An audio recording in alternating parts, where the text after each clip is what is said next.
예, 안녕하세요. 김용호입니다. 자, 오늘은 징계위원회 구성에 대한 문제와 공정대표 의무의 관계 측면에서 중요한 판례 하나를 소개해 드리도록 하겠습니다. 자, 바로 내용으로 들어가겠습니다. 이 회사가 있었고요. 이 회사가 교대노조랑 단체배약을 체결합니다. 단체배약 내용을 보게 되면 상벌위원회 구성을 할 때 상벌위원회는 노사가 동수로 구성한다 이렇게 되어 있고요. 각 3인으로 구성을 하고 있습니다. 그리고 징계 종류를 합의를 했습니다. 징계 종류를 견책, 승무정지, 해고로 하고 있어요. 자, 이게 상당히 중요한 논리 중에 하나인데 여기서 승무정지라고 하는 데 있고 대기라고 하는 그런 내용이 들어가 있지 않습니다. 그래서 이제 대기에 대한 내용은 33조에 나와요. 그런데 이 대기 제한이라는 이제 항목 하에서 승무정지와 대기 발령이 동시에 규정이 되어 있습니다. 자, 이게 이제 무슨 의미인가 하면 보통 승무정지를 징계로 이해하게 되면 지금 사측 입장은 대기 발령 같은 경우는 이게 인사명령이다. 이게 인사명령이니까 징계에 대한 사유라든지 징계에 대한 절차를 거칠 필요가 없다. 이걸 주장하려고 하는 겁니다. 그런데 실제로 이 승무정지와 대기의 어떤 모습이 다르지가 않아요. 왜냐하면 이게 승무정지나 대기 발령이 대기라고 하는 항목에 들어가 있고요. 둘 다 임금을 지급하지 않고 있습니다. 효과가 똑같은 거죠. 자, 이걸 중요하게 보셔야 돼요. 즉, 결론적으로 요 대기 발령을 내렸다고, 여기서 만약에 대기라는 명령을 내렸다고 하더라도 이 대기라는 이 명령은 사실상 승무정지하고 똑같은 징계 처분에 해당한다. 요거를 이제 논리를 가져가셔야 됩니다. 자, 34조를 보시게 되면 해고, 징계죠. 징계 해고에 대한 구체적인 사유가 규정이 되어 있고요. 무단결근 3일로 되어 있습니다. 그런데 35조를 보게 되면 이게 그 다음에 징계가 승무정지니까요. 승무정지의 구체적인 사유가 나와야 될 것 같은데 35조는 대기에 대한 구체적인 사유를 규정하고 있습니다. 그러니까 이걸 보더라도 대기와 승무정지가 사실상 다르지 않은 거죠. 그리고 이 대기에 대한 사유로 무단조퇴 이외라고 해서 규정이 되어 있습니다. 자, 이게 대기 발령은 징계가 아니니까 이게 징계위원회를 거치지 않은 겁니다. 자, 지금 어떤 문제가 생기냐면 이 참여노조의 조합원 갑이 무단조퇴를 1회를 했습니다. 자, 1회를 하게 되니까 대기의 사유로서 이게 들어가게 되면은 무단조퇴 2회를 해야 되는 거죠. 자, 그런데 1회를 한 겁니다. 1회를 한 거니까 이거는 이제 대기가 아니고 승무정지를 명할 수는 있다. 왜냐하면 승무정지의 구체적인 사유가 지금 그 나열이 안 돼 있는 거예요. 그래서 승무정지라고 하는 징계 처분을 내렸고요. 자, 그 다음에 이 교대노조가 이제 징계를 할 때는 상벌위원회를 구성해야 됩니다. 자, 상벌위원회 구성을 할 때 노측 3인을 참여노조의 조합원들은 한 명도 참여하지 않았고요. 교대노조의 조합원들로만 노측위원으로 징계가 구성이 되어 있습니다. 자, 이게 문제가 된 케이스예요. 그래서 이 단체배약을 해석을 해야 되는데 어떻게 해석할 거냐. 그러니까 이 근로자에 대해서 무단조퇴 1회를 이유로 해서 지금 승무정지 처분을 내린 건데 사실상 요 대기 조치에 대해서는 승무정지 조치랑 같은 거다. 이렇게 해석을 해야 되는 겁니다. 그리고 무단조퇴 2회죠. 그죠? 자, 2회인데 이제 1회만으로 징계를 한 거니까 이게 문제가 있다. 사유상으로도요. 이게 문제가 되고요. 두 번째, 절차적으로도 징계위원회 구성할 때 소수노조의 조합원들을 배제한 상태에서 구성했을 경우에 과연 공정대표무를 위반한 것인지 오히려 이게 더 중요한 문제였습니다. 만약에 이게 공정대표무를 위반한 거로 이해한다고 한다면 징계처분의 효력은 이게 무효가 되겠죠. 자, 그 논리가 만들어집니다. 자, 한번 판례의 결론을 보도록 할까요? 자, 단체배약을 어떻게 해석해야 될까요? 단체배약의 일반적 해석 원리를 얘기를 하고 있습니다. 단체배약은 한목적적으로 근로자한테 불리하게 변형 해석을 할 수가 없습니다. 그리고 일반적인 처분문서의 해석 원리에 따라서 해석이 다를 경우에는 그 문헌의 내용, 동기와 경위, 목적과 진정한 의사 이것들을 종합 고려해서 논리와 경험칙에 맞게 합리적으로 해석을 해야 됩니다. 자, 보니까 이 해석 원리에 따라서 이 단체배약을 해석해보니까 승무정지와 대기라고 하는 것들은 다르지 않다 이렇게 볼 수 있는 겁니다.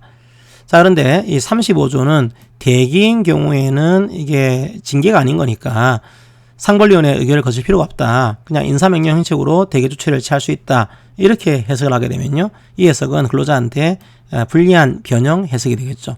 그러니까 대기라고 하는 조치를 내릴 때도 사실상 이 단체배약에서는 승무정지라고 하는 징계 조치와 다르지가 않다. 이렇게 해석을 해야 되는 겁니다. 그런데 이런 징계 처분 중에 하나인 대기 사유가 무단조퇴 2회부터 적용되어 있습니다. 그러니까 이 자체가 이게 가볍지 않은 비행이라는 거죠. 그러니까 이것들은 승무정지와 다르지 않은 지금 대기가 아니고 인사명령이 아니고 징계 처분인 거다. 이걸 볼 수 있는 겁니다. 따라서 단체벽 35조의 대기는 징계 일종이다. 이렇게 봐야 되고요.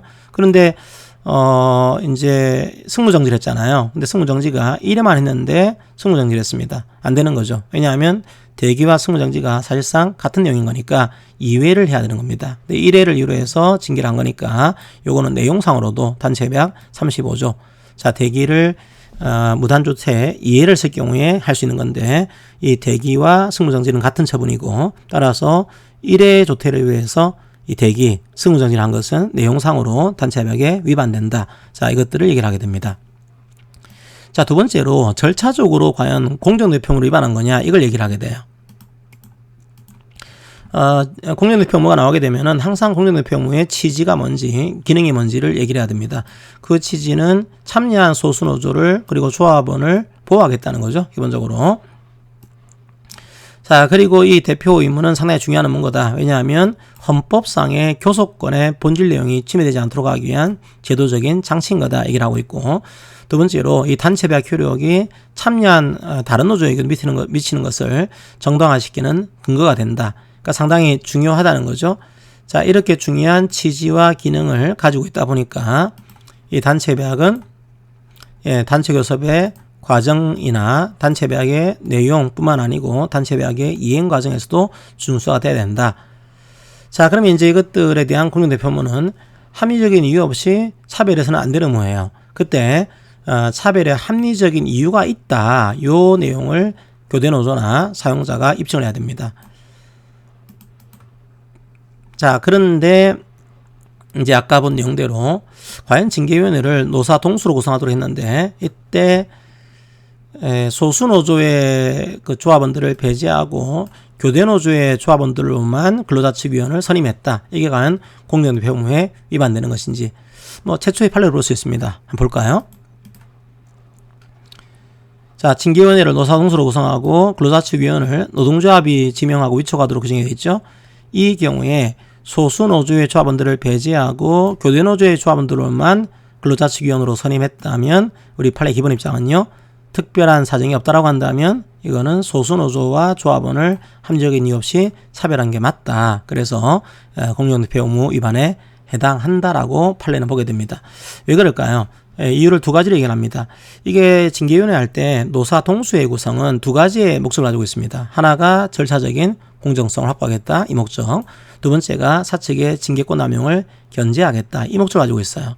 그런데 만약에 교대노조의 조합원들만으로서 징계위원을 구성하게 되면은 이 두 가지의 목적이 달성이 안 되는 거죠. 절차적인 공정성, 그 다음에 사측의 징계권 남용. 그러니까 소수노조는 방어권이 전혀 없어지는 겁니다. 그래서 이 규정의 취지가 제대로 달성이 안 될 거다라고 얘기를 함으로써 적어도 소수노조의 조합원을 1인 이상은 근로자위원으로 선임을 해야 된다. 그래서 이 참여권을 실질적으로 보장을 해야 됩니다. 이게 판례 입장입니다. 물론 이 판례 입장에 대해서도 비판은 있습니다. 예를 들면 너무 소수노조인데 이 경우까지도 1인 이상으로 선임을 해야 되는 거냐 이런 비판도 있는 거죠. 하지만 이 소수노조의 조합원과 소수노조의 참여권 보장을 위해서 적어도 노사 동수로 구성하기로 했으면 그리고 노조의 징계위원을 노측이 지명하도록 했으면은 적어도 소수노조의 조합원을 1인 이상은 선임을 해야 됩니다. 자, 이게 우리 판례 입장에 되어 있는 겁니다. 상당히 징계위원회 구성의 목적에 타당한 그런 해석으로 볼 수가 있습니다. 그런데 징계위원회 구성할 때 소수노조의 조합원들은 참여하지 않았죠. 따라서 징계위원회 구성 자체가 적법하지 않은 겁니다. 따라서 이 단체배학, 그러니까 정확하게는 단체배학 규정을 위반한 거죠.